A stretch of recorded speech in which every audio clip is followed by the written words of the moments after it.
All right, folks, we will go ahead and get started this morning. Not a time to waste after a very, very busy week. My name is Kelsey Bergfeld. I'm the Director of Advocates for Ohio's Future. I'm very excited to be joined by a number of Advocates for Ohio's Future partners and policy experts today to talk to you about what's in the Senate subbill that we just saw released on Tuesday.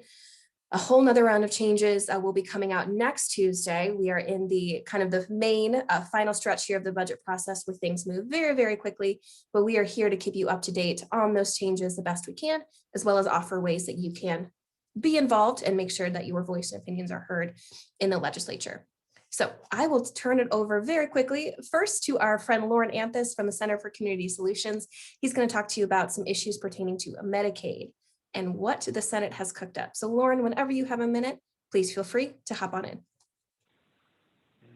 Thank you, Kelsey. I appreciate the introduction, and thank you everyone for tuning in today.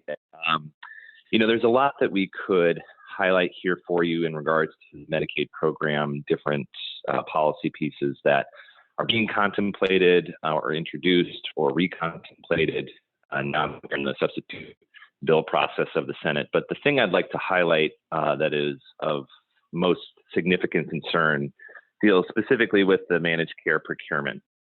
As many of you already know, by and large, our Medicaid in the state of Ohio is privately managed through the use of managed care companies. These are private insurers that ostensibly conduct the benefit administration on behalf of the state government to ensure that people get access to services, that they compete with one another to achieve various quality metrics that the state outlines in their contracts. And at the end of the day, they are really the support system for many of the consumers that rely on the state for their basic healthcare coverage. 1 in 4 Ohioans, most children, most people who, persons with disabilities, most older adults in our state receive their care and their coverage through the Medicaid program. And so, as you may know, with procurement, there was not just one procurement where they are reissuing these contracts with Ohio's managed care plans, but it was a combination of contractual procurement efforts that included things like pharmacy benefit management reform for multi-system use, so we could end our history as a state of custody relinquishment for children, as well as administrative simplicity for providers, so that they didn't have to duplicate all their efforts to credential with various plans or submit billing in a number of different ways, which creates a lot of overhead for the Medicaid program, extra administrative expense that's unnecessary and could otherwise be going to care.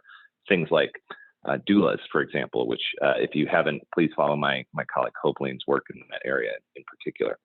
However, during this budget process, and you can find these pieces in the comp doc under Medicaid items 42 and 43, provisions were introduced that, number one, would require the state to contract with any managed care plan domiciled in the state of Ohio, and guarantee that in any procurement process that they essentially be insured a contract, regardless of how they may have performed.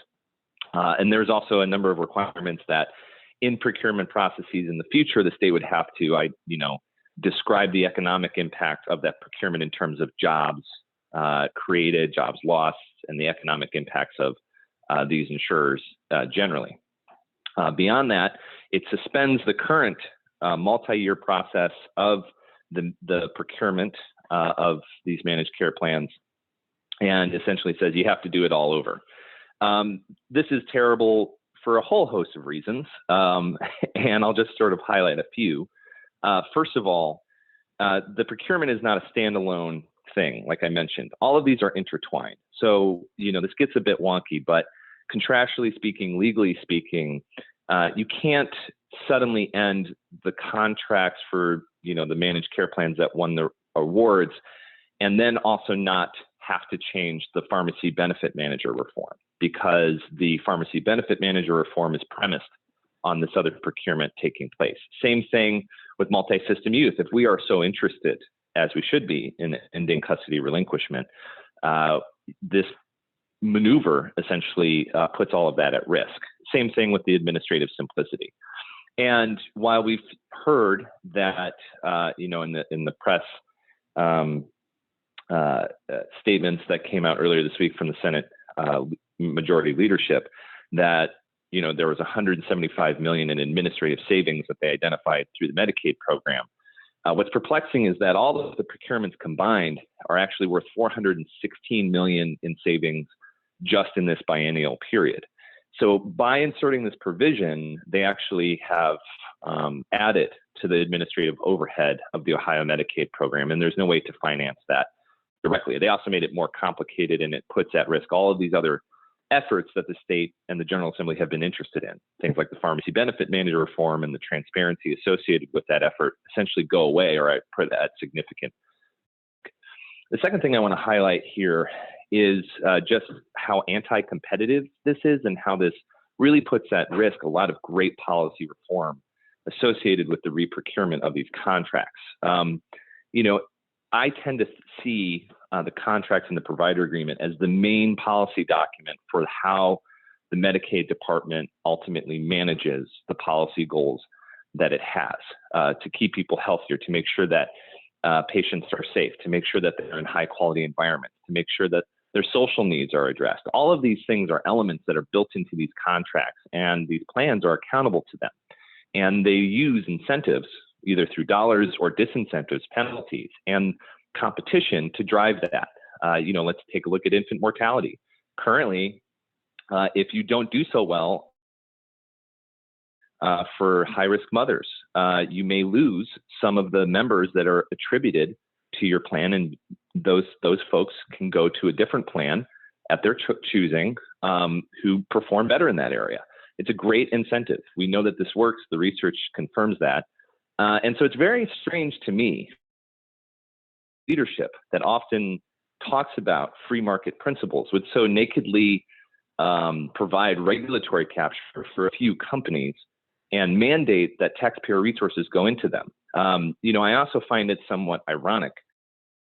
We would want to mandate the states think about the jobs created for insurers while also creating work requirements for individuals and beneficiaries who are actually paying into the program.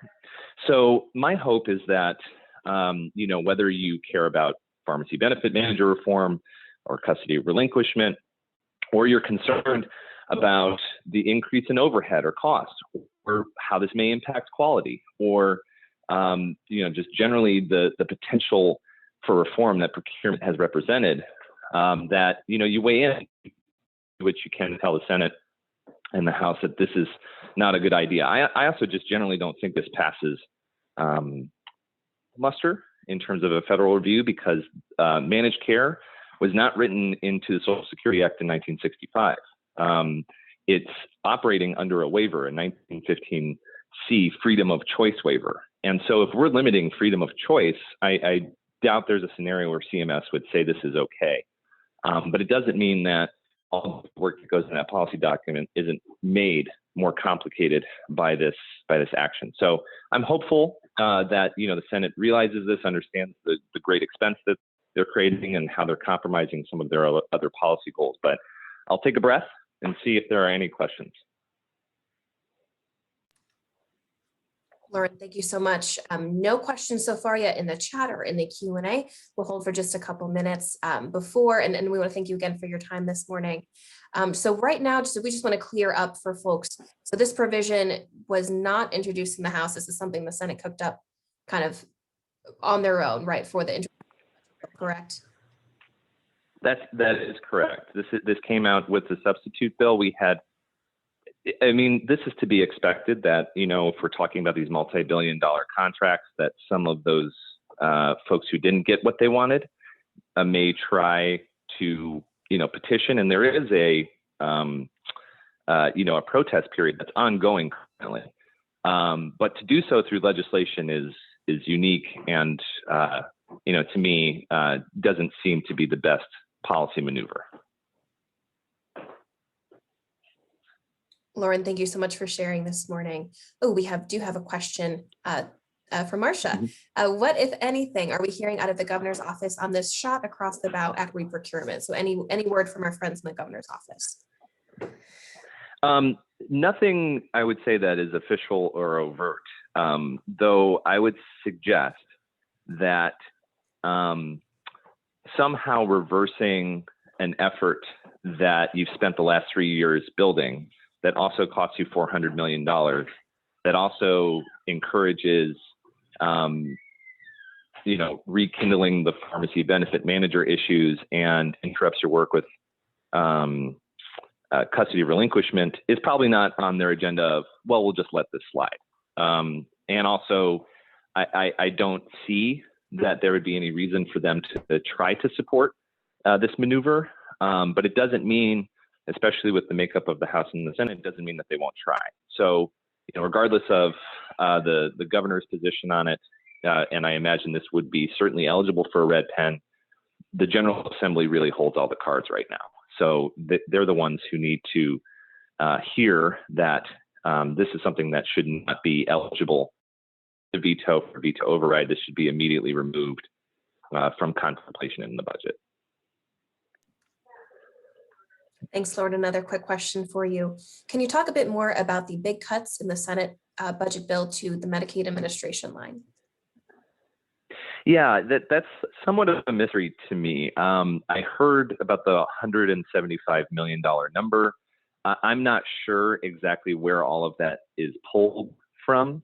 That being said, I know that there were a number of provisions that were sort of fussed with, for a non-technical way to describe it. During the Senate hearing process, some senators were talking about interagency pass-throughs, for example. And why is Medicaid paying for agency X to do A, B, and C? Those sort of got bundled together. I think that this is one of the reasons, for example, why the S-CHIP program for lead abatement was cut, because it essentially accidentally removed funding for what is a popular and efficient program and the low-cost program to the state, but they were looking for dollars. And so I think that they just looked at those line items. I don't have a breakout exactly of where they pulled all that from, but I will say this, Medicaid is an incredibly efficient program. The overhead is only a couple of percent compared to, private insurance, which often is around 15%. So, the actual overhead of the department is minuscule and it's extremely cost efficient. And that sum, even though it sounds like a big number, essentially means we're trying to deliver these benefits. Because Medicaid is a $29 billion program that spends $51,000 a minute, that finances the second largest industry in our state and covers 1 in 4 people. That takes some process, because we're talking about a program that ensures civil rights for persons with disabilities, ensures that people have access to long-term care. You need that administrative resource in order to manage all these contracts, make sure that there isn't fraud taking place. And, I would hope, even though we don't know exactly where they're pulling from, that they see the light at the end of the tunnel and also understand that this is a very efficient program and restore what they can. Loren, thank you so much for keeping us updated on this really, really important issue. I know that's something AOF and a number of our partners will be speaking to in the next few days, trying to talk with, again, leaders in the General Assembly to see what we can do to change and maybe get this provision completely removed from the bill. So thanks again, Loren, for your time. Really, really appreciate it. And thank you again for your advocacy. Thank you. Thank you. Absolutely. Thank you. Yes, absolutely. Welcome. So next up on our agenda, we have Tim Johnson from the Ohio Poverty Law Center. He's going to tell us about a provision that was removed in the budget relating to lead abatement and making sure we keep kids safe from lead poisoning. So Tim, when you're ready, go ahead and begin. Thank you so much, Kelsey, and thank you for everybody for having me this morning. My name is Tim Johnson, and I'm a policy advocate for the Ohio Poverty Law Center. And I'm here today to discuss lead poisoning prevention provisions in the substitute House Bill 110. And this is just a reminder that lead is a deadly toxin for which there is no cure. Over 2/3 of Ohio's housing stock was built before 1980, meaning they had potential lead hazards. And over 425,000 children under the age of 6 live in these homes, putting them at risk of being lead poisoned. There, of course, is no safe level of lead in the blood. So House Bill 110 removed 2 very important lead poisoning prevention provisions. And the first was allowing Ohio to administer the RRP rule. So what is that? Well, RRP stands for Renovation, Repair, and Painting, and it was adopted by the US EPA back in 2010. And it requires that contractors who perform work in pre-1978 homes, childcare facilities, or preschools be certified to do that work in a lead-safe manner. Why is that? The number one reason that a child is lead poisoned is because they ingest either paint chips or they inhale lead paint dust. And oftentimes this can happen when renovation work is performed in some of these older homes. RRP is currently administered by the United States EPA, but there is an option for states to administer their own programs. And currently 14 states already exercise this option. These states do so because accepting RRP allows for them to be more flexible than the US EPA. For example, the US EPA has fines that can run as much as $37,000 a day. If Ohio accepted RRP, we could lower that amount significantly. Ohio could also focus on developing a compliance-based model rather than creating one that is purely punitive like the one that the US EPA administers. I just want to take this time to remind everybody that RRP is required.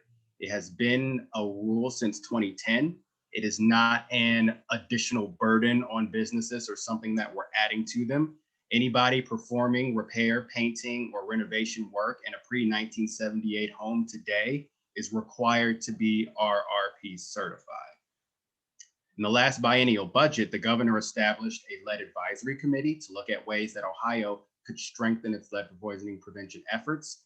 And in the report that they issued this past January, they included accepting RRP authority as one of their recommendations. So it's been a priority for the governor and for his administration. It's been something that advocates have been asking for a number of years, yet it was removed from the Senate version in the substitute bill. So it was in the governor's version, it made it all the way through the House and was taken out in the substitute bill. And we're urging that this provision be restored to the budget. Now, the other program that I'm going to talk about, and Loren sort of mentioned this already, of the SCHIP lead abatement program, which is something that, quite frankly, I think we were all a little shocked to see. This program offered lead abatement services to households with pregnant women or children who are Medicaid eligible. And it was a program, as mentioned, efficient and successful and popular. It's helped over 580 children since 2018 when they first started it. And it's also interesting because it has a dual purpose. So first, it looks to address homes that have lead hazard control orders on them already.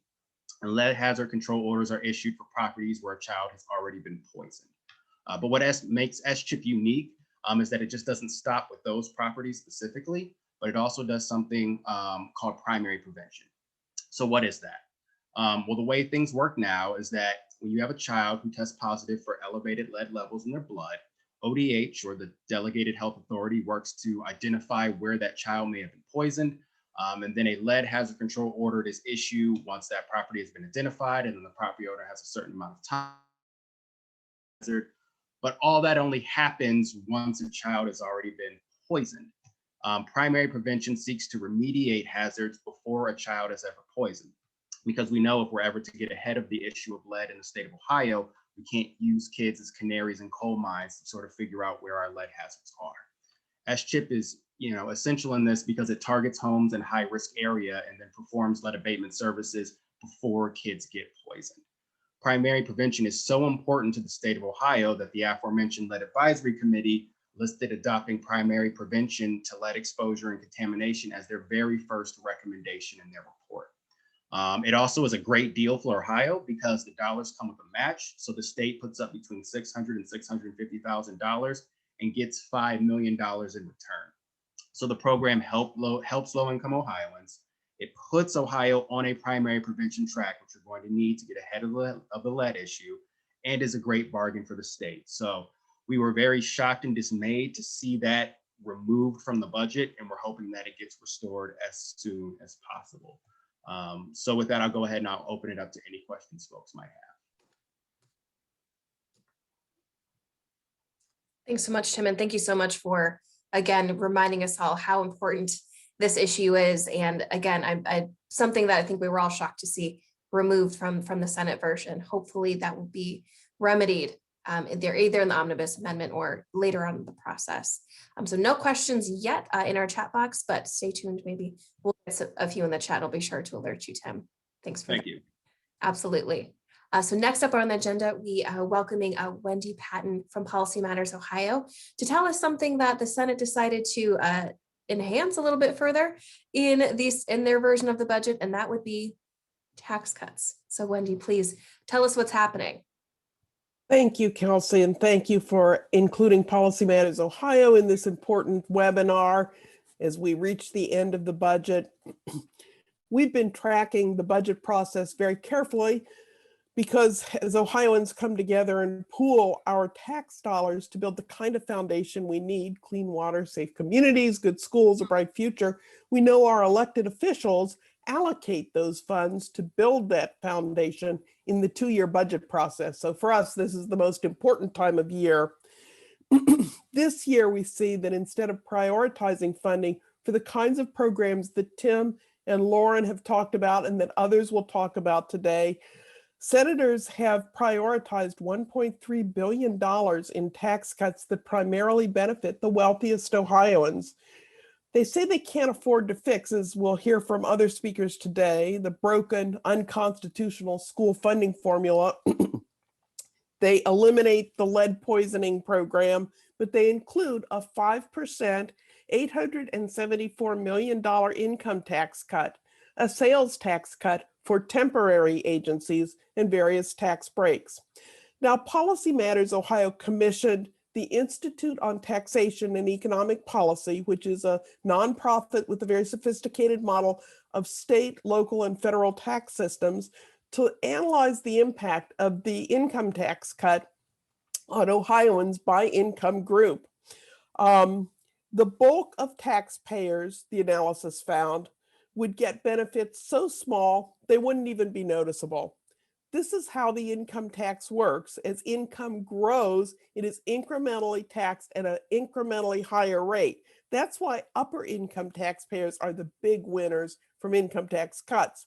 So, starting with the lowest income Ohioans who have suffered the most in the pandemic, under existing Ohio law and the Senate bill, taxpayers with income of less than $22,150 don't pay Ohio income tax. However, their overall state and local tax share is twice that of the top 1% of Ohioans because the flat taxes like sales tax, property tax, cigarette tax, and other taxes weigh so heavily on their meager incomes. They get nothing from this $874 million 5% income tax break. It doesn't benefit them at all. In fact, 3/5 of taxpayers who make less than $64,000 a year, and that includes Ohio's median income, would get just 7% of the value of the total tax cut. Those in the middle fifth, the middle income Ohioans in the middle fifth of the income spectrum, making between $41,000 and $64,000 a year, on average would pay $22 a year less with this tax cut.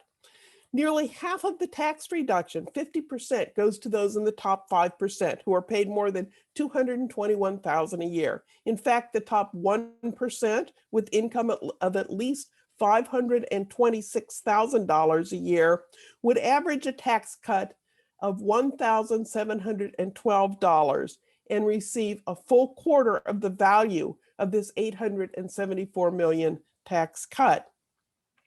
Now, these tax cuts, you have to remember, come on top of really huge tax cuts that have been provided primarily for the wealthiest Ohioans over the last 15 years, while lower and middle income Ohioans on average saw little change or have paid more in state and local taxes since 2005, when legislators started cutting the income tax. On average, the top 1% have received more than $40,000 a year in tax cuts. This latest tax cut adds to that $40,000 a year benefit. Senate Republican President Matt Huffman claimed in a news conference this week that the income tax cuts would incentivize Ohioans to return to work. However, Even full-time jobs in many of the occupations hardest hit in the pandemic pay so little that workers in those jobs would receive no benefit at all from this income tax cut. In fact, the money would not significantly benefit most Ohioans and would drain resources needed for all the investments we have described so far and will describe in this webinar that benefit. The investments would benefit all Ohioans. Tax cuts aren't needed. And Ohio's lack of investment in communities following the 2008 recession contributed to a long, slow, painful, uneven recovery. That's what this Senate budget bill sets, that's the path it sets forward. The only tax cut that they should consider at this time would actually put money back into the pockets of Ohio's lowest income workers. This would be a refundable option to the state earned income tax credit, which would concentrate returns to working families hardest hit by the recession. That is not included in the Senate bill. That's the one tax cut they could consider. What Ohio needs is tax and budget policy that actually benefits Ohio's working people, families, and students. The Senate budget bill doesn't do that. It's more trickle down priorities that leave out too many Ohio families and communities. Back to you, Kelsey. Thank you. Wendy, thank you so much for telling us, what this really means for people in their pockets. And I think, and you hit the nail on the head when you highlighted some comments from our Senate leaders this week as, this should be considered a stimulus for working people, right? But most Ohioans will, have pennies on it back in their pockets. Maybe not pennies, maybe a few dollar bills. $22 a year. Right. A year. Yeah, it's negligible. Certainly. Well, Wendy, thank you so much. And we appreciate you doing that analysis and letting us know exactly what this trickles into.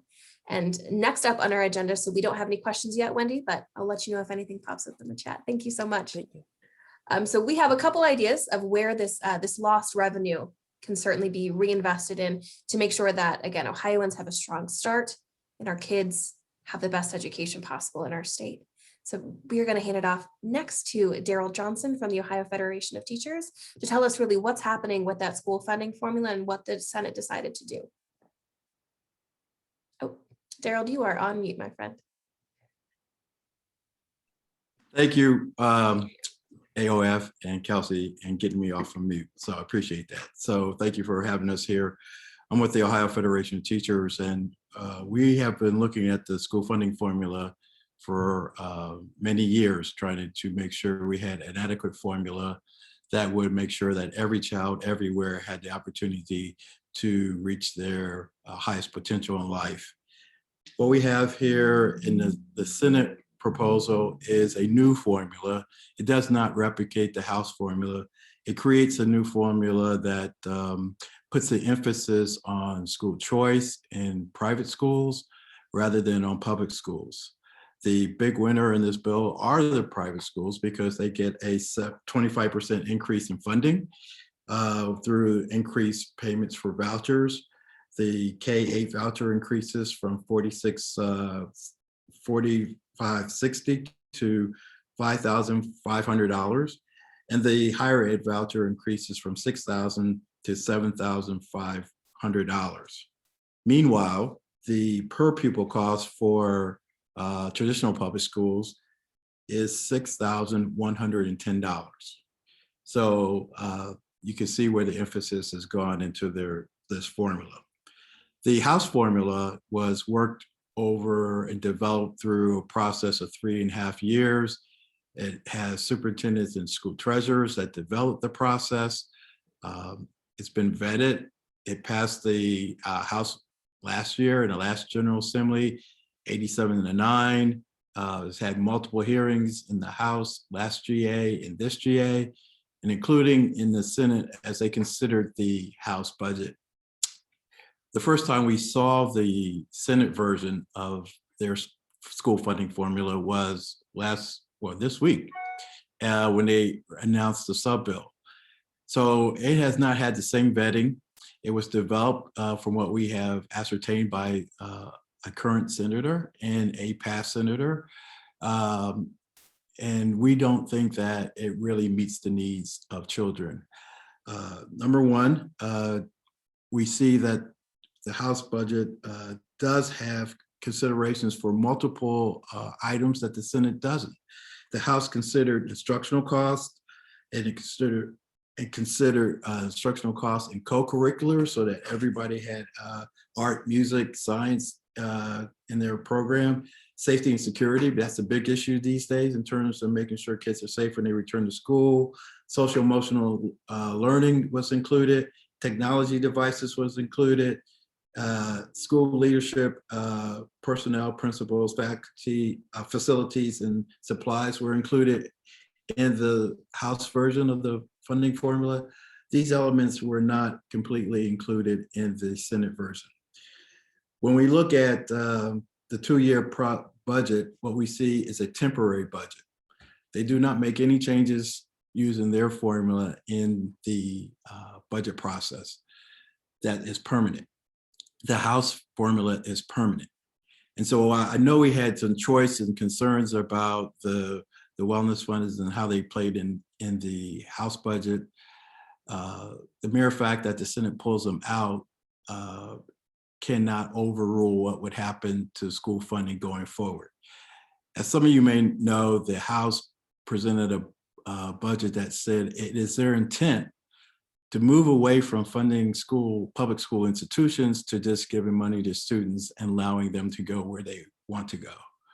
That would destroy public education as we know it. This is not a test. This is not a drill. This is not hyperbole. This is the House intent to move towards total school choice. And it's an intent that the Senate will certainly echo given their school funding formula, since they only make a two-year funding formula and don't make any commitments beyond this biennium.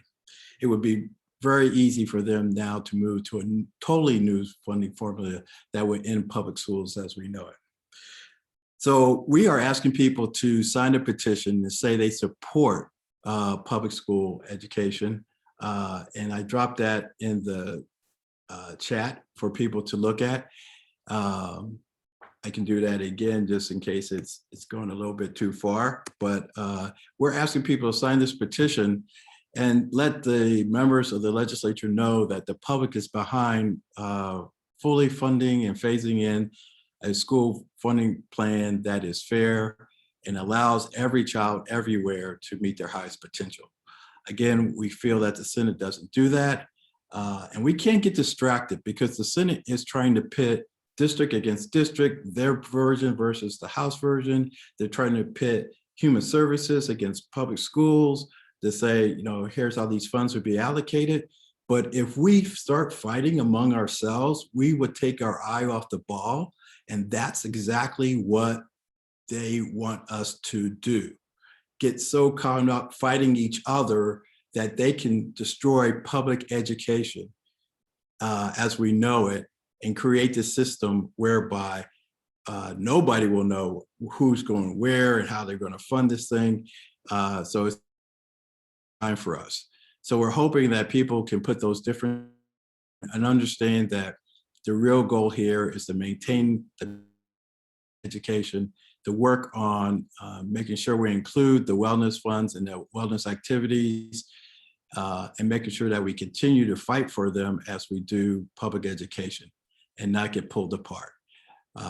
Any questions for anybody?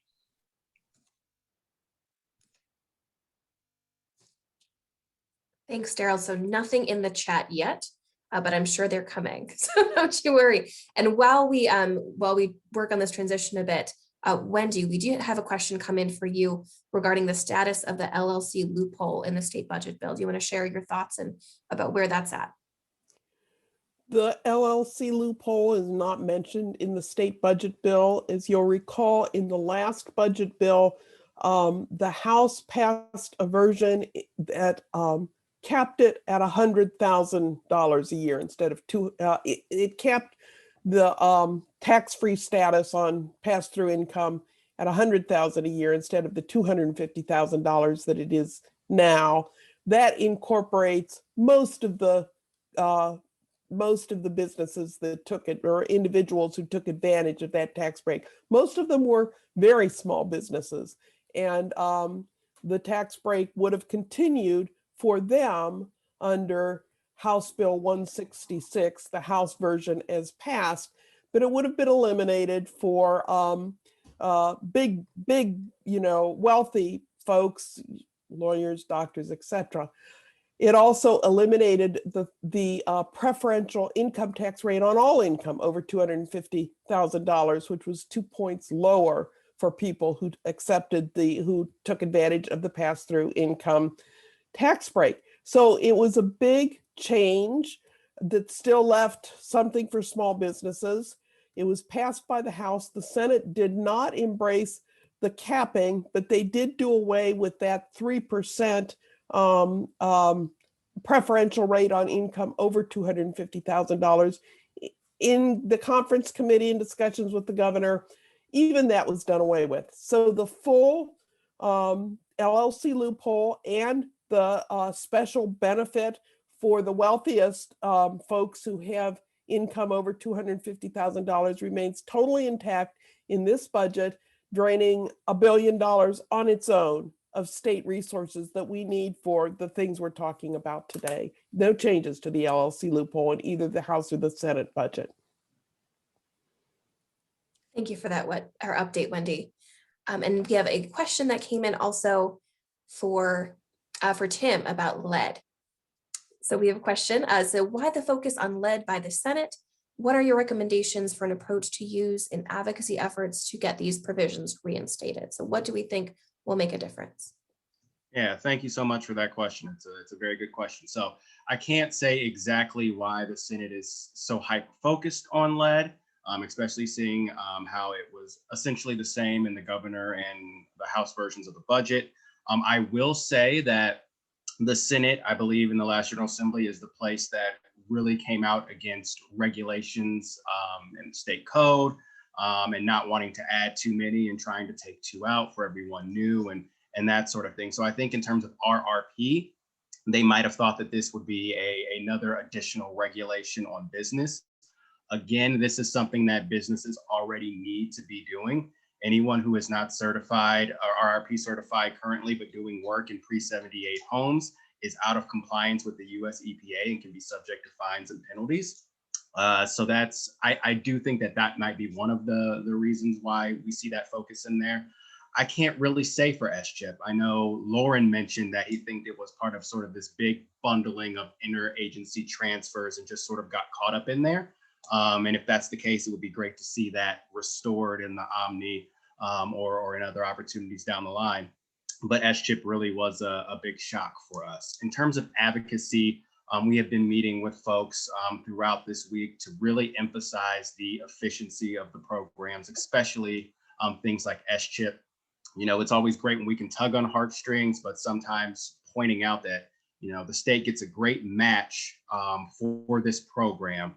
It's very efficient and it's statewide. It helps people in all 88 counties. It's been active in 61, but anyone in any of the 88 counties is eligible to receive the SCHIP lead abatement program, so long as they meet the qualifications, is really what we're trying to emphasize, just how much it saves the state and how much it helps low-income people. So, you know, contact your state senator, contact the members of Finance Committee, and really tout those benefits of SCHIP. Tim, thank you so much. And thanks for giving us a path forward as well. Hopefully those efforts certainly make a difference. So up next on our agenda, and keeping with our theme of making sure that kids have the best start possible and where these investments could go, I'm excited to welcome Kelsey Hopkins from Groundwork Ohio. Kelsey, whenever you're ready. Thanks, Kelsey. And thank you, AOF, for having me today. My name is Kelsey Hopkins, and I'm a policy associate at Groundwork Ohio. First, I want to say in regards to the Senate sub-bill, we're pleased that the Senate increased eligibility for publicly funded child care to 142% of the federal poverty level. This is a 4% increase from Governor DeWine's proposed 138% FPL, and a 12% increase from the current 130% entry-level eligibility criteria.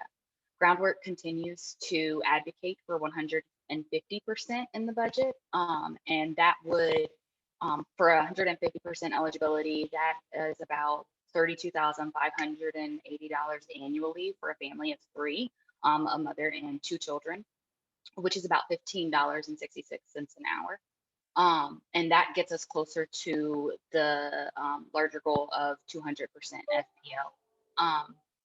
However, we are disappointed that in the Senate's decision to eliminate Step Up to Quality's 5-star quality rating and improvement system by eliminating the 2020 and 2025 mandates and making the program voluntary. Eliminating these mandates undermines both the workforce of today and the workforce of tomorrow. Without Step Up to Quality, a 2-tier childcare system of haves and have-nots will be created, where low-income children are denied a fair shot at building a strong foundation for school and career success. Disparities in outcomes will grow even wider, resulting in fewer young adults prepared to enter the workforce. In addition to this, the Senate placed restrictions on federal funding, ignoring the challenges faced by the workforce and substantially limiting any solutions to the problems faced by the workforce, both as a result of the pandemic and before the pandemic. Ohio is expecting $1.2 billion to come from the American Rescue Plan to support quality childcare, and the legislature has dictated that none of those funds can be spent to provide stipends for workforce supports to childcare staff, early childhood professionals, or administrators, or to assist providers of publicly funded childcare in improving their Step Up to Quality ratings. The Senate language further specifies that when distributing the funds, ODJFS must prioritize increasing direct child care payments to publicly funded child care providers, and the inability to target investments to support the child care workforce juxtaposed with a substantial and well-deserved wage increase for other caring professionals in the Senate's plan has sent a clear and offensive message to our professional workforce made up of mostly women, and disproportionately women of color who have dedicated their lives to the education of young children. So we are urging the legislature to put the child back into childcare by restoring the language regarding Step Up to Quality and remove the prohibitive language around the use of federal stimulus dollars. And I will open it up for any questions. Great, Kelsey, thank you so much for telling us what's going on with these provisions with childcare. Certainly a little unexpected, I would say, and I know that your organization, as well as many others across the state, have been heavily engaging with their legislators, telling them, again, why this is just so crucial and what steps, again, need to be taken and what needs to be preserved so we protect quality childcare in our state. So Kelsey, thank you so much. Not seeing any questions yet in the chat, but we'll be back if we get any, and we'll make sure that we offer you time to answer those live and share with our viewers today. So up next on our agenda, we're excited to welcome Susan Jagers, also from the Ohio Poverty Law Center, to tell us a little bit about why the Senate could be passing on a huge broadband investment in the state, and what we think would be the best way to move forward to make sure we get all of our Ohioans connected. So Susan, when you're ready, take it away. Good morning. Thank you, Kelsey. So the internet, it's how we're connected today. It's how we've been working. It's how our kids have been accessing education. It's how people connect to services. But the reality of our digital divide has come into sharp focus during this crisis. And there are still more than 1 million Ohioans who lack internet access. So many of these households are in areas where the infrastructure for high-speed broadband service doesn't exist. And earlier, just last month, the Senate approved House Bill 2, which established the Ohio Residential Broadband Expansion Grant Program and appropriated $20 million. And that will just be a small step to begin to address the more than $2 billion needed to connect Ohioans with infrastructure. So we were really disappointed to learn that the Senate removed the House's proposed additional $190 million for that Ohio Residential Broadband Expansion Grant Program. And that would expand broadband in communities that are underserved and not connected now. And we're even more disappointed that one of the reasons to cut that funding was to help pay for the tax cuts that Wendy spoke to.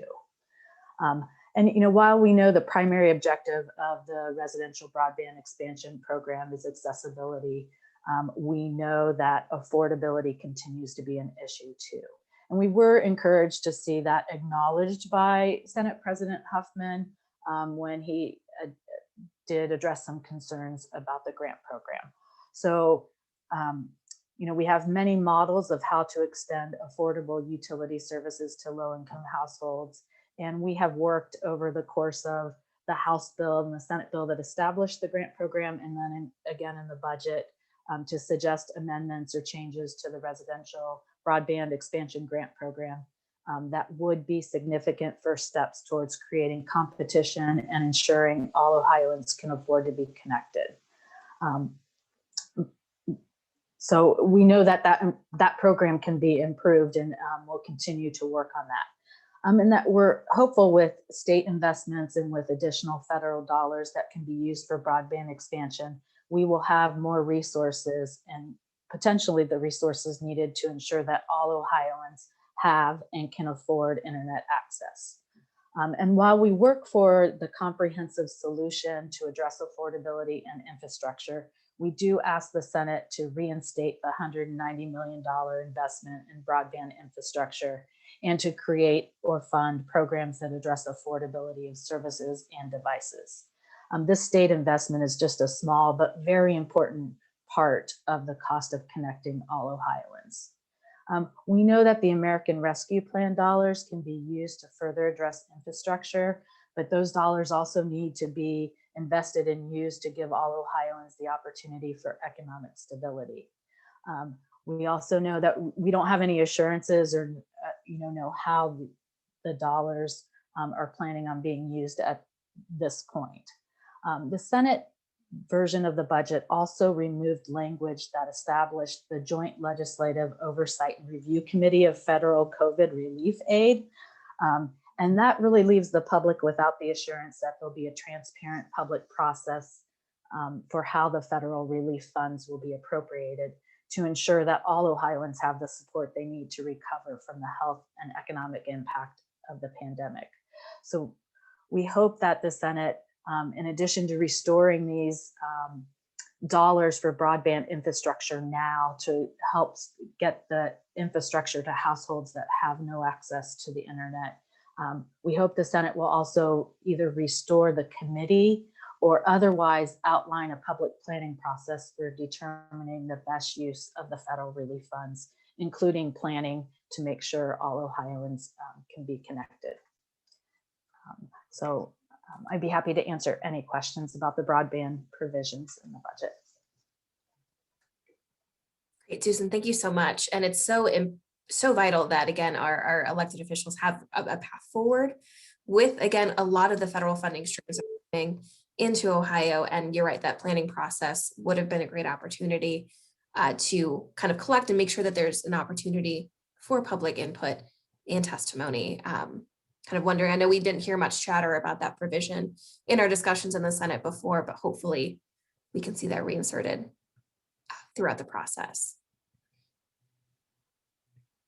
So that, my friends, concludes our lineup of speakers this morning. I want to really thank you for being a part of our webinar and keeping you up to date on these provisions within the Senate subbill. Please feel free to continue to include your questions in the chat as well as the Q&A. Oh, looks like we have one in the Q&A. All right, so Susan, this one's for you. Is there any way to get a public and/or ironclad commitment from Senate leaders on how much American Rescue Plan dollars would go to broadband in lieu of taking the $190 million in state funding out, so removing that investment? Do they also propose spending? Oh yes, do they propose spending the $380 million, for example, from the, which would alleviate advocates' concerns about taking the state budget dollars out? So do they have plans for the American Rescue Plan dollars as they stand now? I do, beyond some comments by our leaders, there, to my knowledge, there is no plan on how to spend the American Rescue Plan dollars yet. So we know that some leaders have talked about investing a big portion of it in the Unemployment Compensation Trust Fund. As an example, there was also a bill introduced this week in the House by some House members with the Attorney General to give first responders $1,000 bonus. So I know there are ideas, but there is no plan that I'm aware of. I think that's one of the reasons that we want to ensure there's a public and transparent process for how to spend these dollars. You know, it's an opportunity to make sure Ohioans who have been impacted the most from the pandemic have the supports they need to recover, whether that's continuing their housing stability, help them re-enter the workforce, pay debts, but to lift them and make sure that they can recover from this pandemic. But also there's a lot of different funding streams that can be used for things like broadband infrastructure and other projects. But it takes planning and coordination to make sure we are using those dollars in the highest and best use. It's just a great opportunity, but it will take planning, and the public input into that process is so important. And that's why we're asking either for this joint committee that the House proposed or another plan to ensure that process is a public process where we all can suggest the best uses for that money to make sure we have the best road to recovery for all Ohioans. Absolutely, Susan. I think you answered part of this in your last answer, but we have a question about how will the removing of this broadband investment impact people with disabilities who could benefit from this technology and assistance, but who can't afford broadband? So that's a good question, because even the $190 million investment, there's so much need to connect Ohioans. There's the infrastructure piece, which the $190 million would go to. But there's also this great need for digital literacy, for help affording devices to stay connected. Investments in community hubs so that libraries and schools and other community centers can be hubs for internet connection. And that's all part of that planning process. Those are allowable uses of the American Rescue Plan dollars, but it's also should be a priority in our state budget too, to make sure Ohioans are connected. But again, I think that's part of the bigger planning process on how we ensure those 1 million Ohioans who lack internet access can be connected, and how people who need training and assistance to use their technology and access the internet have those services as well.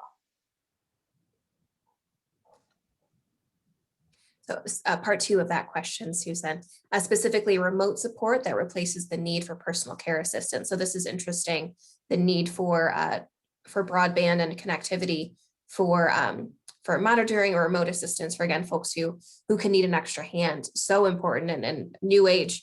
That's great for me to hear about, that those services are available. But you're right, if folks can afford that access or don't know how to use it or access it differently, I'm not sure if this would be addressed. Go ahead, Susan. Well, I would just say that's exactly why we need a public planning process, because everybody knows in their area of work what the needs are around technology and access. And to me, that just emphasizes why we need that planning process and public input. So we are using all of the state dollars and the federal dollars to the highest and best need for our communities and for the state. Absolutely. Thank you so much for that, Susan. So scanning for any other questions here in the chat box from the Q&A, not seeing any at the moment, but wanted to invite everyone on the call today. We are really excited for an event coming up on Monday. We are teaming up with our friends at the Ohio Children's Budget Coalition to put on a press event, media event at the Ohio State House. So in person for the first time in a long time, I know for a lot of us, to be in the State House atrium to really talk about a lot of the issues that we brought up today. Really, targeting Senate leadership, asking, why were these provisions added in here in the last last few weeks of the budget cycle, looking to make sure some of these harmful provisions are taken out and really emphasizing how they impact Ohioans as we continue to recover from the pandemic and our economic recession. So that is happening at 11 a.m. on Monday at the Ohio State House. We are also really excited to offer folks, if you'd like to tune in via Zoom, the registration link is in the chat box. We'll also be broadcasting on Facebook Live. So lots of opportunities to tune in and be a part of that media event. Again, featuring a lot of our folks that we have here on the call today, as well as a number of other Advocates for Ohio's future members, and once again, our friends at the Ohio Children's Budget Coalition. And I think, friends, that will do it for us for this Friday morning. I want to thank you for your time. Quick update on timeline heading into next week. It'll be another busy one. On Tuesday, we expect that next round of amendments, that Senate Omnibus Amendment, to be revealed on Tuesday. We'll see the full Senate Finance Committee vote on the bill on Thursday, and then that bill heads to the full Senate floor for a vote on Thursday. So very, very busy next week. And then we do expect a conference committee and those conference members to be announced at the end of next week. And the House and Senate have a few weeks to duke it out over which version of the budget of those provisions will be included in that final bill, hopefully on track to be sent to the governor by the end of this month. So a couple exciting events and a couple of exciting weeks coming up here in the public advocacy field here in Ohio. As always, let us know if you have any questions. We'll be keeping our eye on that omnibus amendment on Tuesday and letting you know if there's anything, big changes, options, and opportunities for advocacy, and make sure your voice is heard. With that being said, friends, I want to thank you to all of our presenters once again this morning. Thank you for your time and for your advocacy as always. And we will talk to you very soon. Have a great rest of your day and have a wonderful weekend. Bye for now.